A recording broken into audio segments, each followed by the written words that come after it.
explain us the complex surgery? Challenge was that this ball was in the center of the brain on an area called corpus callosum, which connects both the sides of the brain. What are some of the most common misconceptions that you've heard from people? Complete blackout, thinking it is extremely dangerous, extremely complicated. Some people even think they get, they be paralyzed for life. It's almost never like that. Most surprising and unexpected things that you've learned in your career? Concept called brain plasticity. So basically, it's the brain's ability to rewire itself after any kind of insult to it. What is the concept about stem cells? They're like your repair cells, or let us say they're like your precursor cell. That means this cell can, based on its surroundings, can grow into an adult functioning cell. Like I've seen barbers beating the hell out of someone's head. It looks good to some people, but it gives us extreme anxiety to see such videos because we know what is happening inside the skull. If you're working with both the hands, your brain develops quickly. Is that true?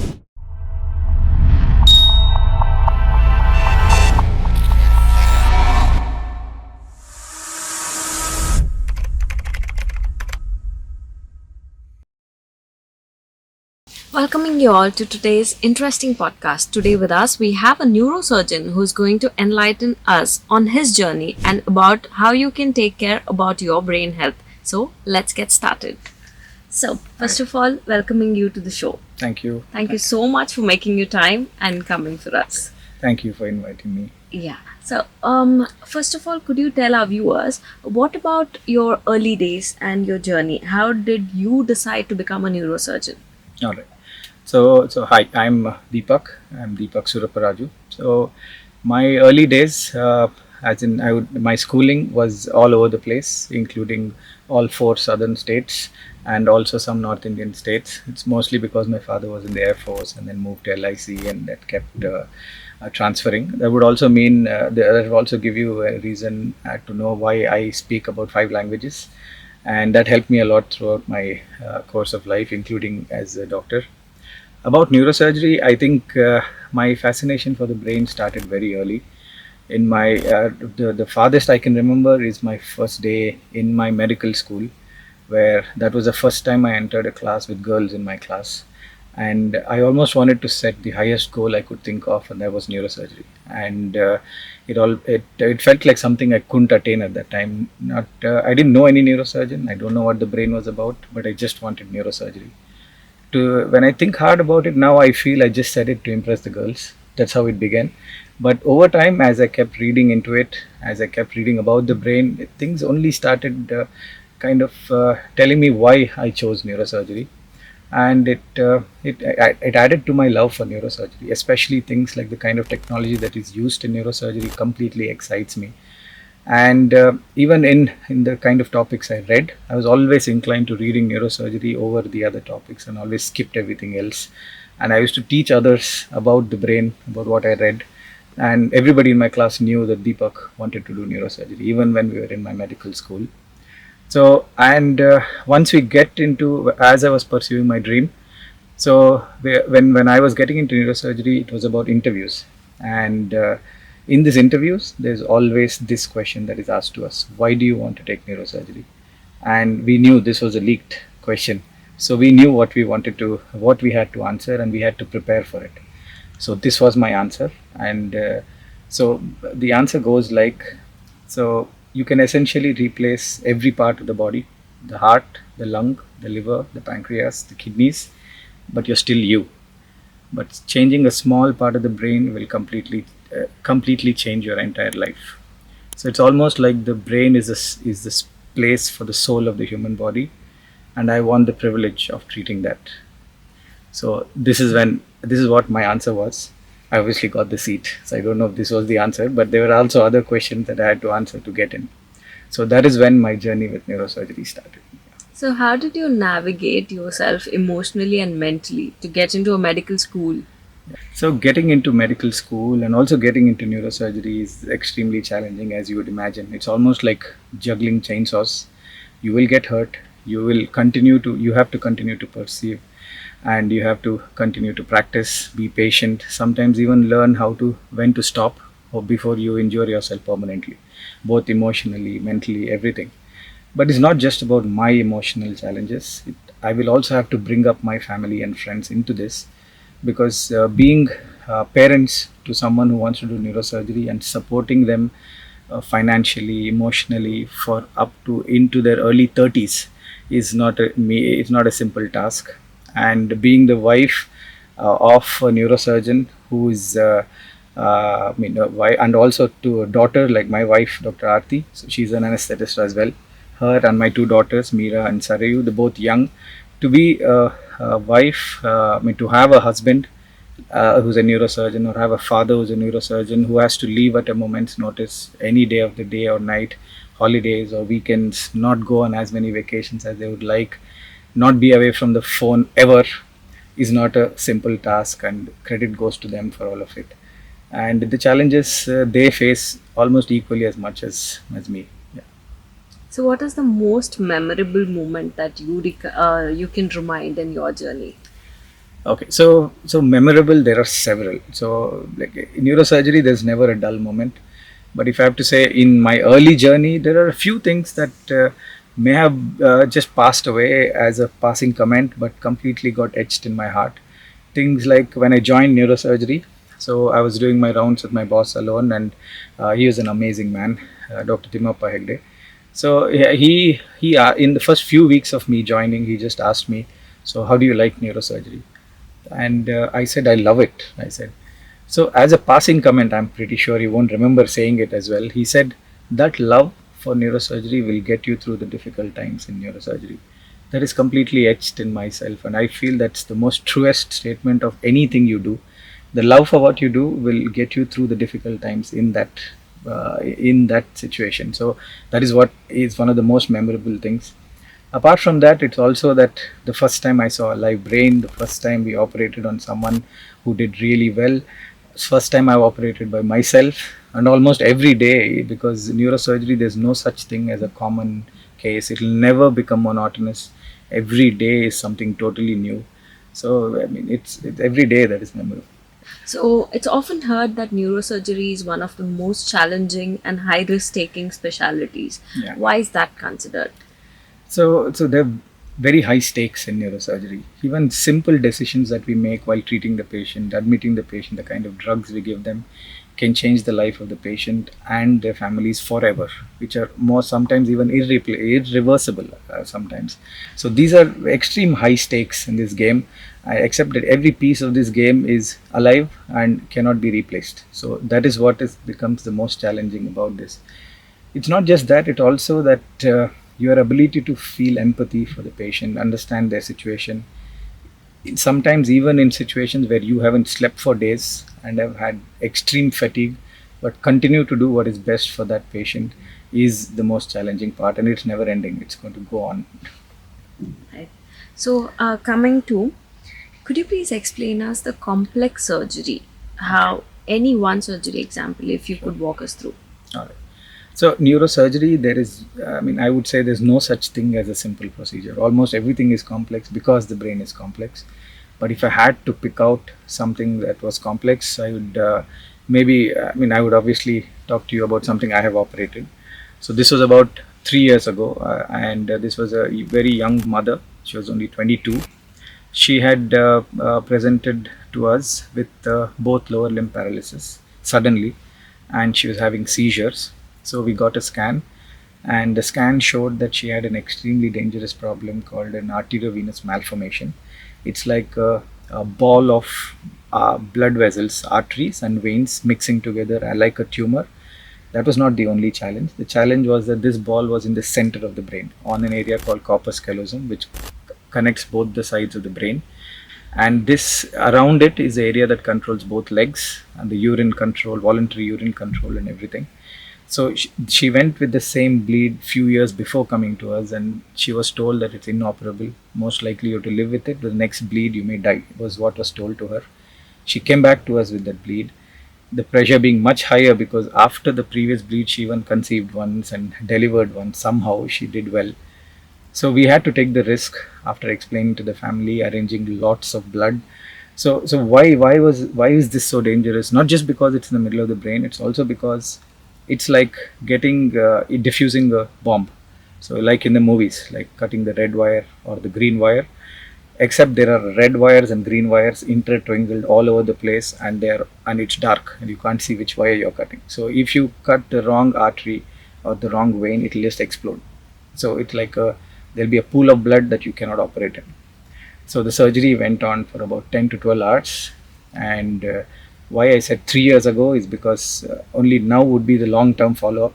She has another child, she's doing extremely well, and she's cured of the disease. That's never going to come back again. So it was well worth the effort. So, with the rapid advancement of technology, how have you seen neurosurgery evolved? So like I told you, the most exciting thing for me about neurosurgery was its technology.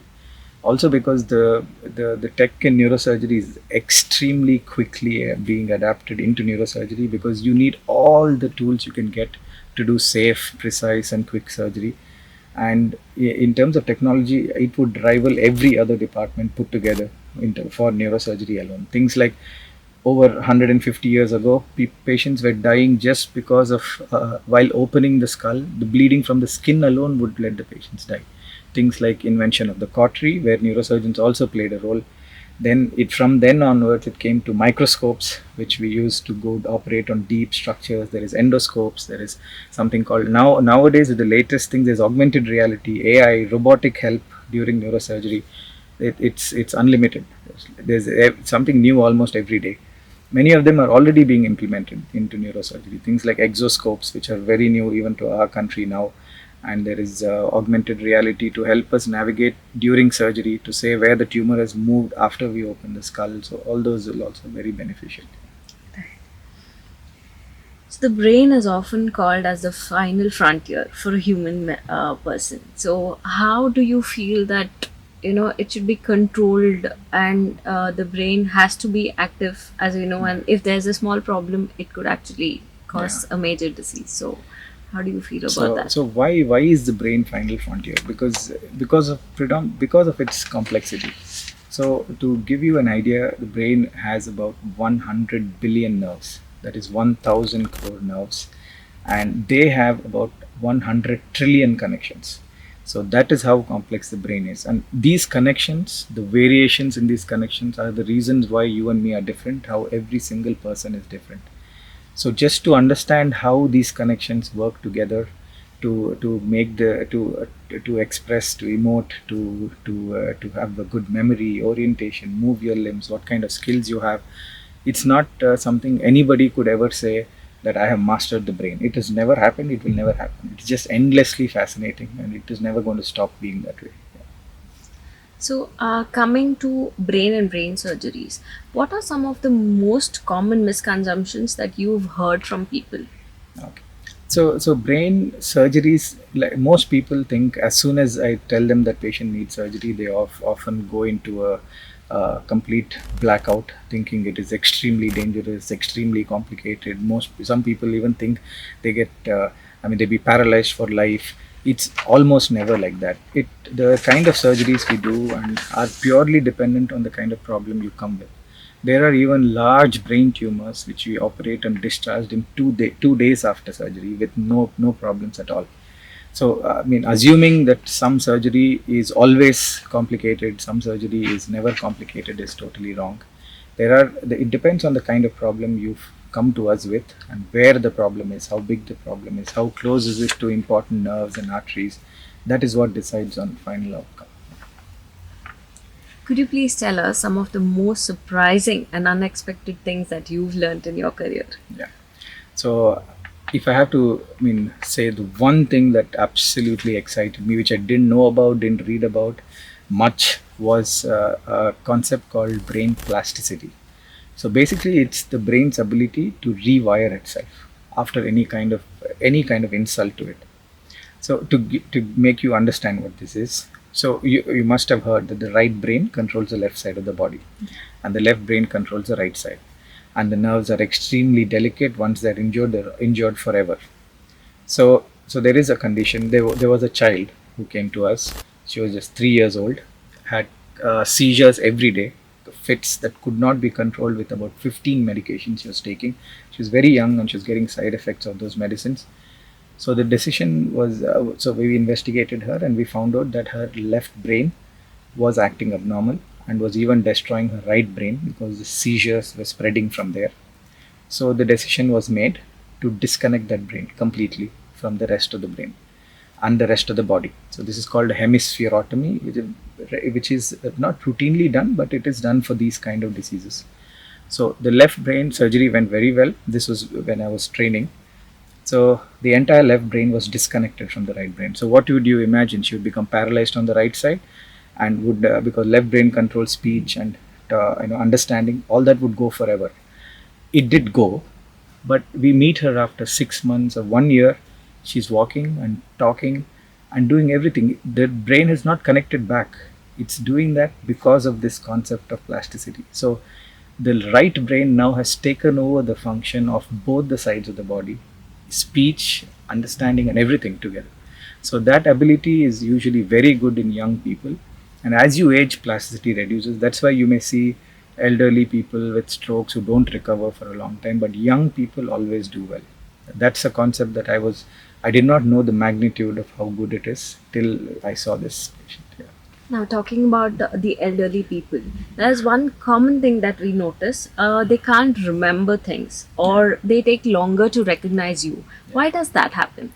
So as you age, like with any other cell in the body, so the ability of that cell to repair itself, or even this plasticity, like I said, the potential for that will keep reducing with time.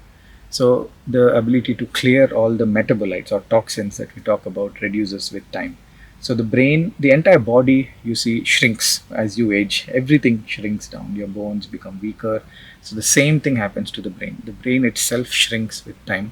This is called brain atrophy, age-related brain atrophy. It's not just that.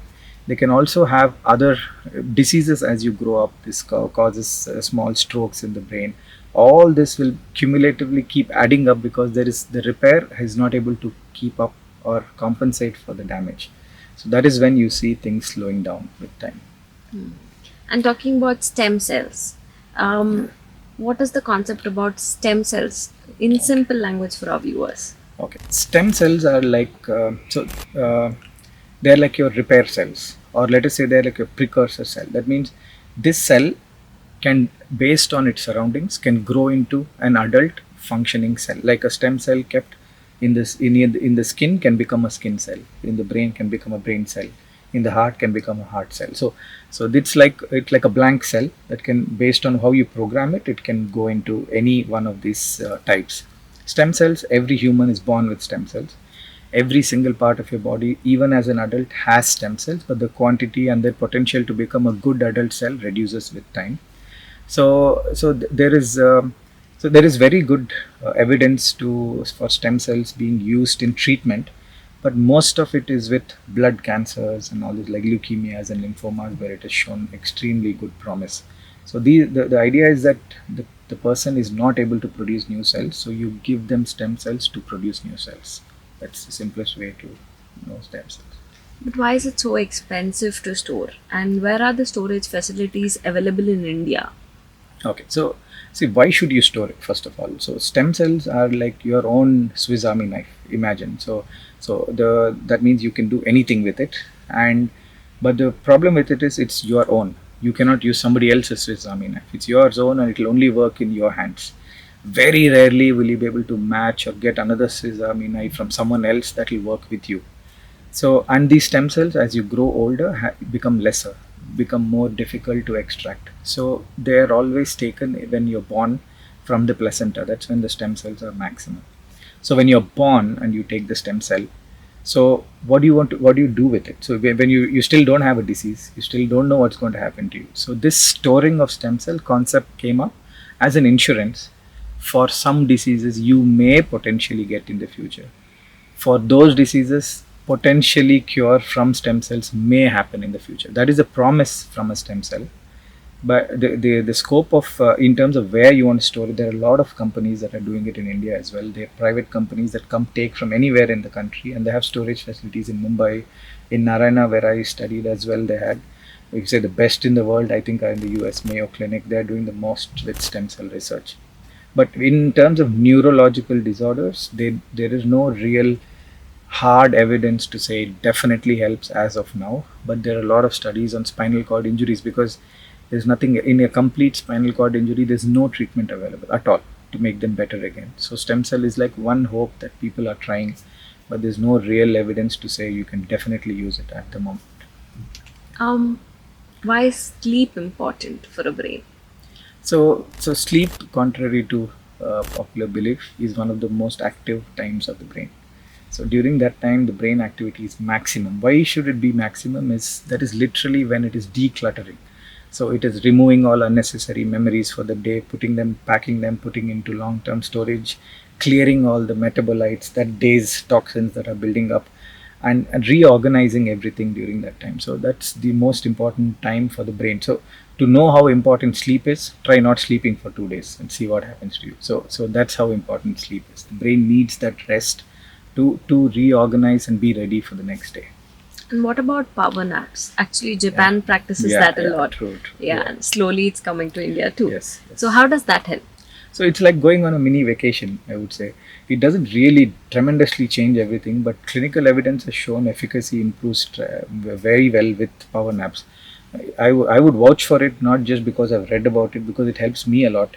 Even during, if you have a continuous surgeries one after the other and you're not slept through the night, the chances of you making mistakes are much higher, and very easy to avoid them by just 10 minutes of sleep, just to tell your brain that to relax and take decisions slowly. You just slow down for a bit. I would definitely vouch for it if it comes to voting on it. Yeah. So what's the difference between emotional brain and logical brain? Okay, so these are some concepts where so the logical part of the brain is basically the one that does calculations, planning, strategies, analytics, and everything. Whereas emotional part is unlike what the movies tell you, unlike what was believed before. It's emotion is not from the heart. Heart is just a pump for the blood. Emotions are also from the brain, like almost everything else. So the emotional part of the brain is goes by feelings and creativity. So there should be a proper mixture between these two, and the amount of the mixture between them decides on what kind of a person you are. But there has to be both, and people who have one or the other are the one who have dominance in one or the other are the ones who do either music or go into investment banking. Maybe So, Right. So vape, alcohol, and cigarettes. How does that affect the brain? So see, cigarettes have all of these are addictions actually. So I mean, if I had to put it bluntly, so problem with difference between vaping and cigarettes. The only difference is probably a few harmful chemicals, but even vaping has formaldehyde, which is carcinogenic, which produces cancers. Even cigarettes have lot of carcinogens like tar and carbon monoxide and everything. So all these are like, if you imagine the brain being a machine, it's like throwing a wrench in the machine. So you can clog it, and you want the brain to function normally. To some extent, it will be able to repair it, but over time things keep accumulating, and it's not just the effects on the brain. Their effects on the rest of the body. So all that will ultimately affect the brain as well. So over time, clouding of thought, even cancers are related to these that can spread to the brain. Even strokes can be a direct relation of cigarettes. Vaping still is just literally very new, so people still don't know the long-term effects of vaping, but it is very likely going to be very close to what smoking does to the body. Right. And talking about blue light reducing stress, Yeah. how does that impact the human brain? Yeah. So the brain has something called a circadian rhythm. So a circadian rhythm is what tells you when to sleep, when to wake up. What decides on circadian rhythm is usually the sunlight. So the sunlight tells you to be awake, and night tells you to go to sleep. And also this circadian rhythm is not just about sleep and wake. It's also about what hormones are produced at what time. Steroids, growth hormones, all these are timed throughout the day. So the control for this comes from a hormone called melatonin that's produced in the brain, in the pineal gland, and this melatonin is very sensitive to light. So if there is too much light, it's not produced. So it reduces production. Blue light actually simulates daytime for the brain. It is not used to it. So the blue light is part of the sunlight as well, but blue light from the phone also stimulates this kind of effect. So melatonin reduces, so you don't have good sleep. General recommendation is 1 to 2 hours of off time from the screen before going to sleep if you want a good sleep because of melatonin. That's what these people. Some superfoods for the brain health. Yeah, I wish I had a perfect answer for it. There is no such thing as superfoods for the brain as such, but there are a few foods which are definitely known to benefit almost every part of the body, but including the brain. It why they choose these over others is because these are what are needed to maintain nerve integrity. Basically, that's what you need to do. Things like omega-3 fatty acids, like fish oils here, and things like green leafy vegetables which have antioxidants, berries which have vitamin E and antioxidants as well, even whole foods, all these whole grain foods, all this will help in keeping the neural integrity, intact, so they don't go into damage and helps with recovery. But having said all this, we also sometimes supplement these vitamins in people we know are deficient in them. Like some people present with problems with the brain just because they are vitamin deficient. So in them, you can't tell them to go have a balanced diet. So you need to give them additional supplements. So those are in the form of tablets and all that. So yeah. Yeah. Talking about Parkinson's, the dementia, what Yeah. is the similarity between all of these? Okay. So they all come under a group of diseases called neurodegenerative diseases. So dementia, to make you understand dementia in the simplest form, is loss of previously acquired intellect. It means that you knew something before, now you don't know it because you're forgetting it. That is dementia. We divide them into reversible, irreversible dementias. In these irreversible dementias, there is some very famous disease called Alzheimer's. So this disease is really doesn't have a cure. It's like a slowly progressive depth of nerves over time. Nobody knows why it's happening, but there is some familial connection to it. But over time, but you can only, there are some drugs that help control it to some extent, but otherwise it's irreversible. It cannot be reversed. So all these come under dementia as a broad category of dementia. Then there is reversible as well, the other side. There are some conditions where you start losing memory and orientation, like things like alcohol. Too much alcohol can cause dementia, but you stop those alcohol, treat them with good vitamins, they usually recover back. So these are dementias. So the other category is movement disorders, which is Parkinson's. In Parkinson's, they don't have as much dementia in the early stages. They always start with tremors, movement. So everything slows down. Entire body, their walking slows down, their thinking slows down, their speech slows down, their hand starts tremor. So movement disorders versus dementia. That's how we differentiate them. Right. And talking about the most important concept of India or the world per se, Yeah. that's the brain massage, the head massage. Yeah. So, how do you find that? Like, should it be done in a harder way, or should people go quite soft on their scalp? Okay. So see, the head massage, let's say as a concept. So head massage. So before we talk about head massage, you need to know a little bit about head injuries. So why I say head injuries is head injury does not always mean something dangerous. So my thesis in my post graduation was on mild traumatic brain injuries. Mild traumatic, as in somebody who just hit their head on the wall or their head shook violently. These are considered mild. The word mild. But my study during during my post graduation showed that mild is not the right word to use on these kind of patients, because some of them have symptoms that last months after this mild event. Even a minimal shaking of the head can cause serious problems inside the brain that cannot be even sometimes seen on regular scans. Why does this occur? Is because the brain is soft and jelly like versus surrounded by skull which is hard. So if someone shakes the head or hits on the head, the brain can shake much more than the skull. So the brain hits the inside of the skull in all directions, can develop small bleeds in them. Based on where these bleeds are, patients can have symptoms that last several months. Things like headaches, vomiting, the inability to concentrate or not have enough attention. All these symptoms can go on. Why am I telling you all this? Is head massages doing violently, very hard, can have these kind of effects. I have seen barbers beating the hell out of someone's head. It looks good to some people, but it gives us extreme anxiety to see such videos, because we know what is happening inside the skull. So if it has to be head massage, definitely something light, because it does improve blood circulation.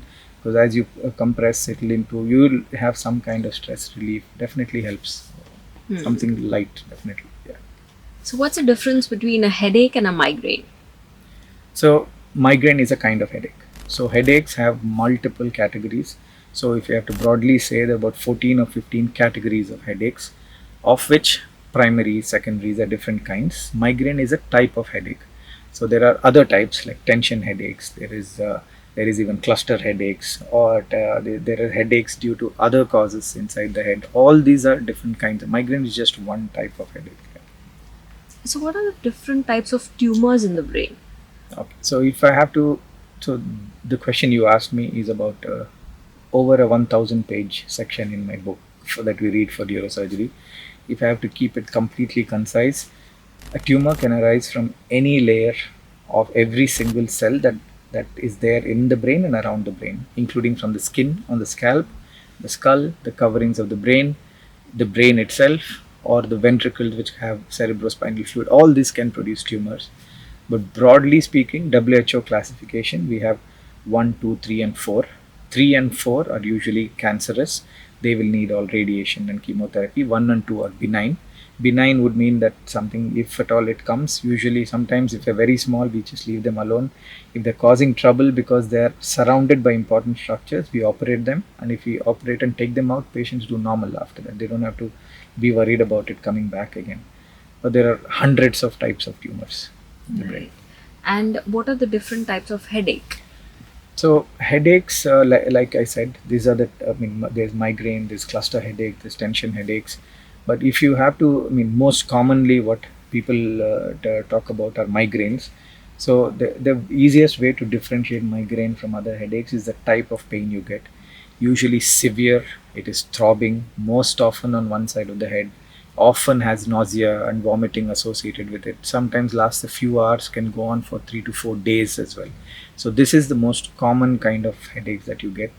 And most people will have some kind of a trigger associated with migraine. Something they do will cause migraine, like less sleep, going too much into the sunlight, or too noisy surroundings are the most common triggers. Right. And what is a cluster headache? So cluster headache is another type of primary headache.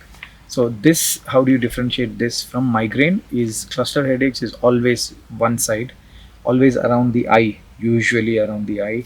They always have, you sometimes have redness and tears flowing out of the eye, and it comes in clusters. It comes for maybe a few minutes to few hours, and sometimes many times during the day, and then goes back to normal. Very difficult to treat, and they don't respond to regular drugs like migraine would. Yeah. And how does one actually calm the migraine, or some physical exercises which they could do, or any type of initial treatment which one could take to heal better? Yeah. So migraines, there are good medicines to take care of migraines. If it is really bad, you always better to visit a hospital. But there is some evidence to say that one of the best ways to manage migraine would be to maintain something called a migraine journal, where you start writing down what happened just before you got this attack of migraine. Things like I went into the sun for 10 minutes and I got this headache. When it was too noisy, I got it. I didn't have my coffee.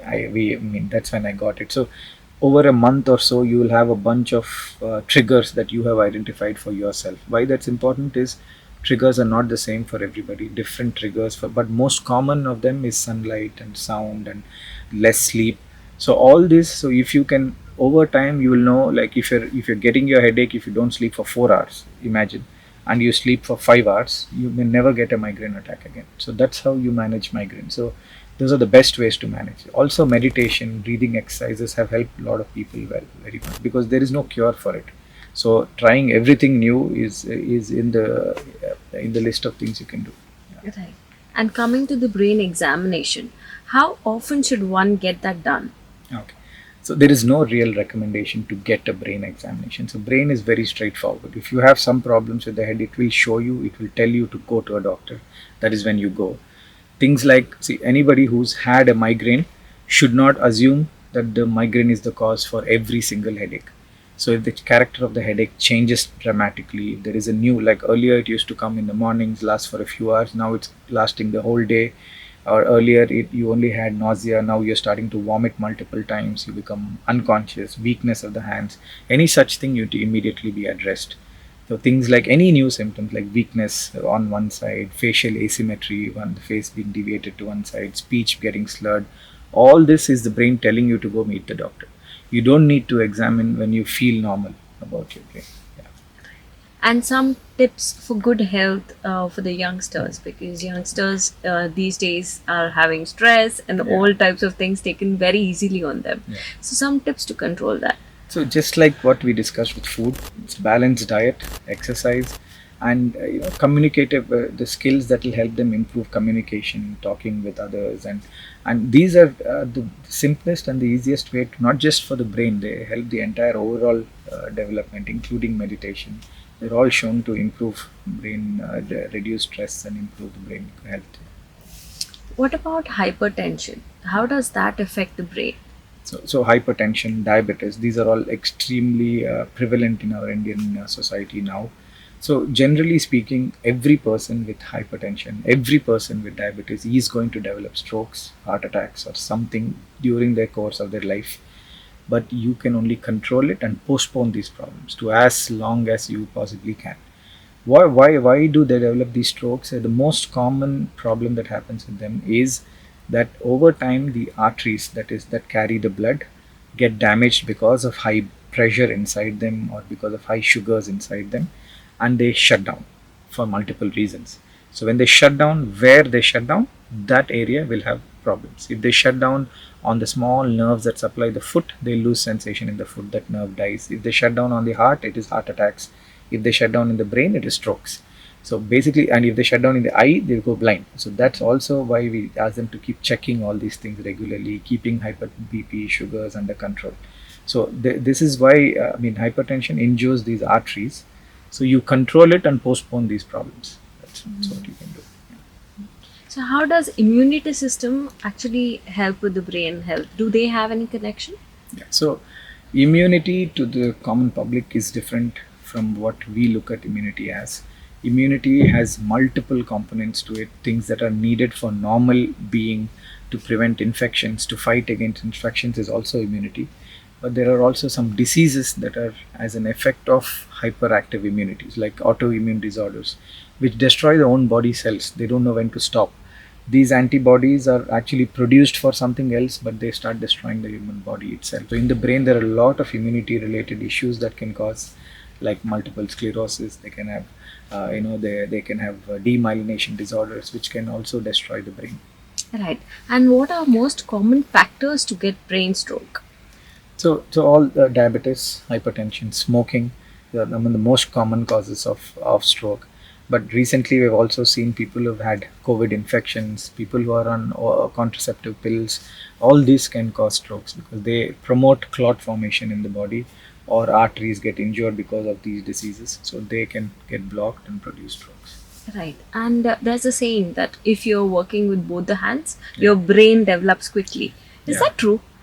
Yeah, it's not about brain developing quickly per se, but it is about the idea that you're keeping both sides of the brain equally active, so the connections between them improve with time.